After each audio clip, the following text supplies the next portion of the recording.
I will be comparing the measures of the SAT and the ACT writing exam. My name is Steventhomas. This is for EDLD 663 at the University of Oregon, winter 2014. A little background: the SAT and the ACT, as we know, are exams that students must take in order to qualify for college acceptance. I will be referencing the term college readiness quite often, and I know not everyone in the class is an educator or works in the education system, so college readiness can be defined as the combination of skills, knowledge, and habits of mind necessary to fully participate in college-level courses, which are, courses at the 100 level above, and complete those, fulfill those courses to completion. So starting on the SAT writing exam is looking to determine if the writer can develop a point of issue presented in an excerpt. It is also looking to see if the writer is able to follow the conventions of standard written English. The student is also given a prompt or assignment that looks to measure the student's ability to react and respond quickly in a variety of ways. Also, being free of figurative, technical, and literacy references. The multiple choice section looks to assess the student's ability to communicate ideas clearly and effectively, to improve a piece of writing, recognize sentence level errors, understand grammatical elements, improve coherence of ideas within paragraphs, and clearly express ideas through sentence combining use of traditional words and phrases. The ACT is a 30-minute long essay portion only. It's a curriculum-based achievement test that measures what the students need to know in order to be prepared for entry-level college courses that they will eventually enroll into in the future. The test developers are looking to measure the college readiness standards of the test taker so that the student's performance on the SAT can be directly tied to those standards. It's a 30-minute essay-long portion, and it's always given at the end of the test. It is optional, but some schools do require it. So basically we can see that both of these exams are looking to see, does the student write and understand writing well enough to survive in the college context when he gets there. My personal interest in the SAT and the ACT writing exam deals with my current position and hopefully future position of coaching in collegiate athletics. So for recruiting, one of the first things that we do here in our office when we are going to, potentially recruit someone is, we need their transcript and their test scores, SAT, ACT test scores, before anything can be really confirmed moving forward. We need to know if he's even able or eligible to get into the school with the requirements of the University of Oregon. It will aid in my knowledge of the requirements not only here at this university or school I work at, also provide more information as a target score of somebody that we're recruiting, something that they need to hit in order for us to move forward with them. Often dealing with coaches and parents of a recruit, they sometimes are uneducated or uninformed as to what the requirements actually are. So by me knowing the scores, it will help me be able to paint a clearer picture for them. By understanding what the scores mean, I'll be able to help identify any foreseeable problems in the future of a recruit once he gets here, working with the JQA directly with us, knowing if somebody's struggling in writing, I can look back and understand where that problem or why that problem may have arisen with that particular student athlete. And then preparing for my next job, I often think of if I was to work in the Ivy League and how athletics take a much larger back seat compared to the educational requirements, and the scores that a student athlete would need to achieve in order to get into an Ivy League school or setting, or any other institution of higher learning that I may be working at once I leave here, or if I stay here. So the measures compared, the ACT is a 30-minute essay portion that is in response to a given prompt. The prompts are about a social issue applicable to high school students. Although the writing section is optional, several schools do require an essay score and will factor it into the admission decision. The essay can affect the score of the English section only. It does not affect the other scores on the test.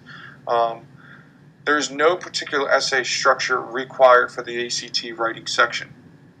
For the SAT writing, it is a multiple choice writing portion that is 49 questions long, along with a brief essay of 25 minutes in response to a prompt. The essay subscore contributes about 28% to the total writing score, with the multiple choice section contributing about 70%. The multiple choice questions include error identifications, sentence improvement questions, and paragraph improvement questions. The essay section, which is also administered as the first section of the test, is 25 minutes long. All essays must be in response to a given prompt, and the prompts are broad and often philosophical, designed to be accessible to students regardless of their educational and social backgrounds.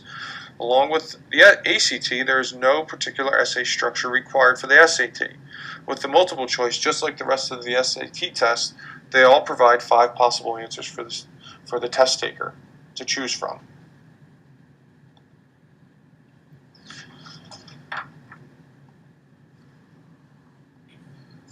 Construct, population, and purpose defined. So for the SAT, the SAT writing exam is looking to determine if the writer can develop a point of view on an issue presented in an excerpt along with following the conventions of standard written English. For the ACT writing is a curriculum-based achievements test that measures what the students need to know in order to be prepared for the entry-level college courses they will enroll in the future. Population definition.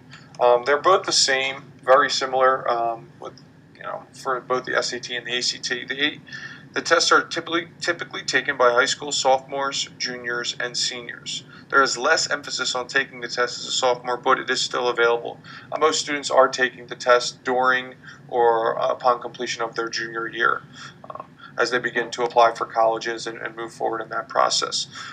The purpose definition, as defined by the SAT, is the SAT is a globally recognized college admission test that lets you show colleges what you know and how well you can apply that knowledge. The ACT can be defined as a program that is a comprehensive system of data collection, processing, and reporting designed to help high school students develop post-secondary educational plans and to help post-secondary institutions meet the needs of their students.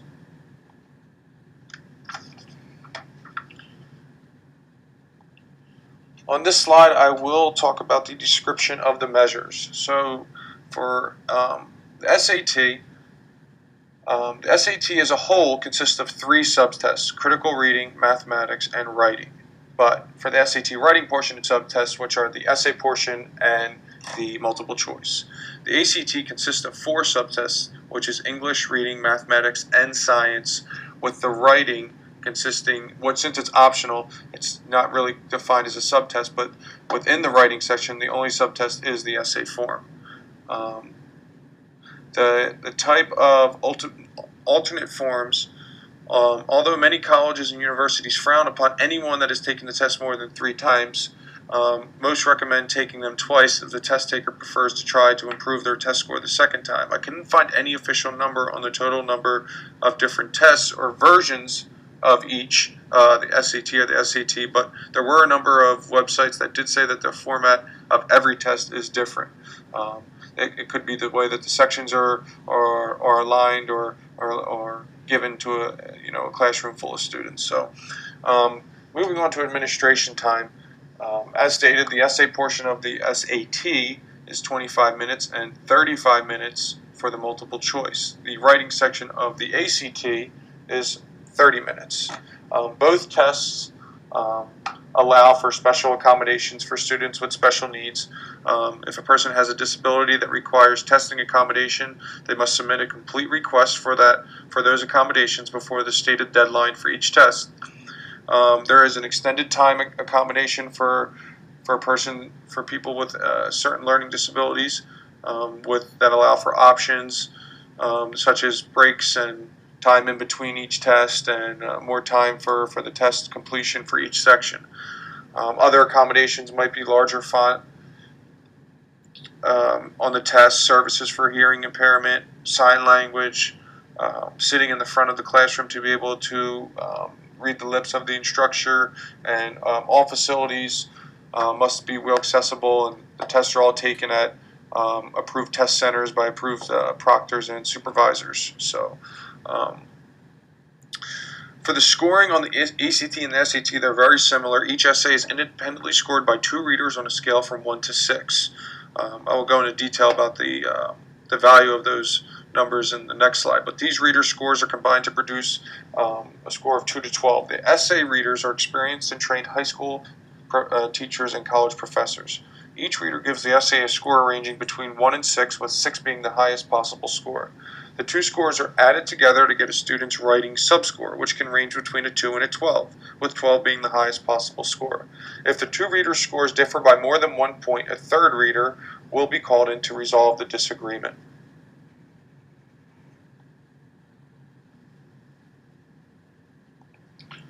So moving on to scoring and scales. For the SAT, as stated, there's a 2 to 12 scale for the writing section, and the multiple choice section is scored between 20 and 80 points. The ACT, like I said, 2 to 12 for the writing section.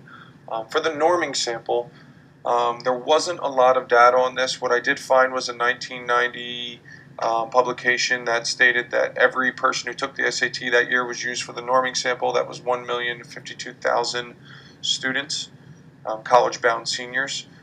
For the ACT, the norming groups were based on 10th, 11th, and 12th grade students that have taken the ACT writing test in the last 3 years.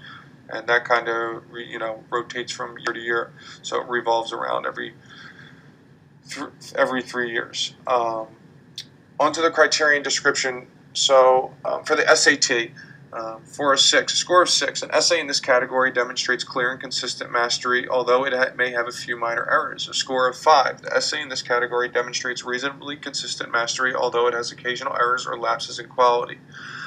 With a 4, an essay in this category demonstrates adequate mastery, although it has lapses in quality. A 3, weakness in point or view of development, limited in organization or focus, facility in the use of language, lacks variety, and there's an accumulation of errors. A score of 2 shows little mastery, poorly organized, poor sentence structure, and little facility in the use of language. A score of 1 is severely flawed in all the characteristics listed above. There also is a score of 0 that rarely ever happens if somebody just decides to leave it blank. Moving on to the ACT, very similar. 6 is effective, skill in responding to the task. 5 demonstrates competence and skill in responding to the task. A 4 demonstrates adequate skill in responding to the task. A 3 demonstrates some developing skill in responding to the task. And then a 2 is inconsistent or weak. A 1 is little to no skill, and a 0 would be blank. And somebody that just doesn't fill it in, leaves something totally off topic. Moving on to technical adequacy.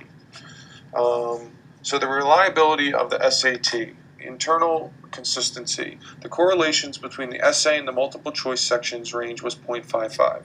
They took all the information and averaged out to be 0.55, which is the strength of the relationship between the two scores in the essay and multiple choice section. This number is positive, which is good. Now the question is to interpret if the 0.55 is appropriate for this specific test, which is the SAT. Cohen mentions this is a strong interpretation, as he states that anything that 0.5 or higher is large. Retest, there was very little, there was none, no data to support this area of research for this particular section. Alternate form, the score of 0.86 to 0.92 is for the multiple choice part. The essay is one prompt, meaning that all students answer the same question or prompt.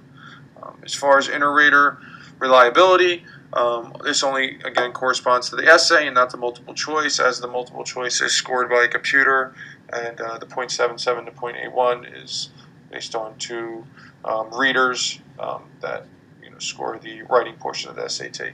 For the validity, the content validity, history expert review survey. The design of the writing section was formed from experience with the English composition test and its successor, the SAT subject test in writing. They built it off of what they have already been doing over time, and then brought in high school and college English teachers to review the items to verify if what they are testing is useful to the measure of writing. The correlation between the SAT writing score and first-year college freshman FGPA is 0.46. They are taking the assessment measure and correlating it into something in the future, the future meaning the freshman year GPA. They found that it had a 0.32 correlation to English composition to the freshman year GPA. They take the SAT writing score to predict freshman year English composition GPA.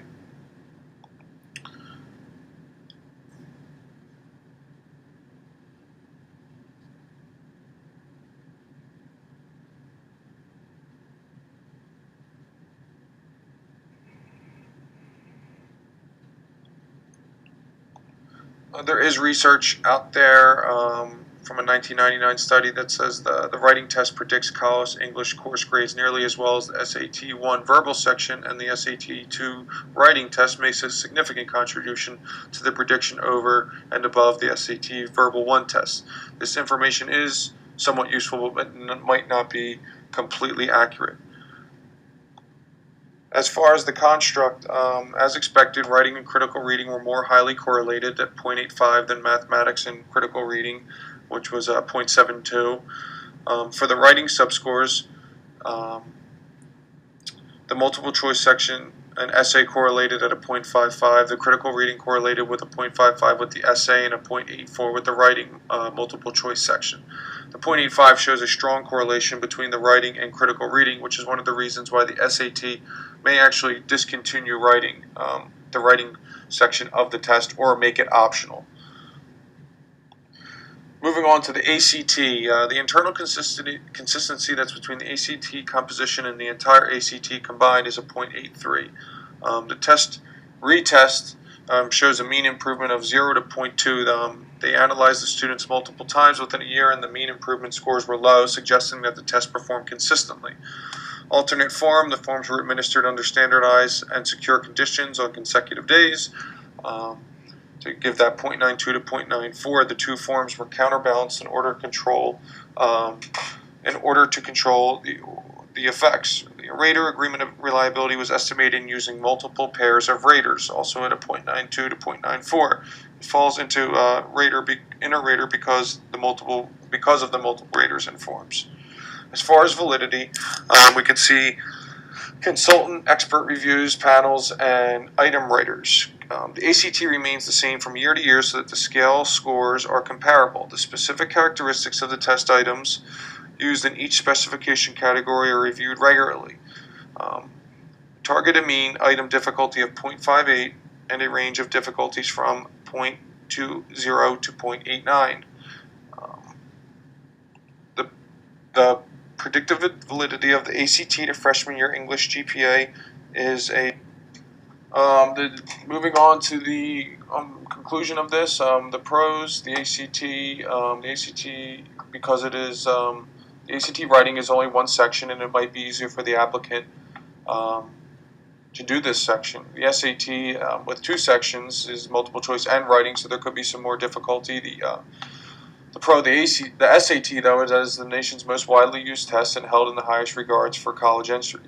Both tests would be instrumental in making collegiate athletes eligible to become enrolled and participate in athletics. It's necessary that they take the SAT, ACT in order to be enrolled and accepted. So, are some measures better for some uses?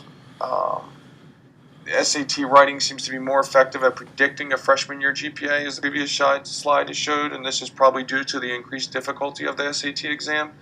But the ACT writing seems to be a little bit more reliable, according to the results also in this paper, so in this presentation. So, here's my references page, and I thank you for your time. I hope you got something out of this presentation, and thank you.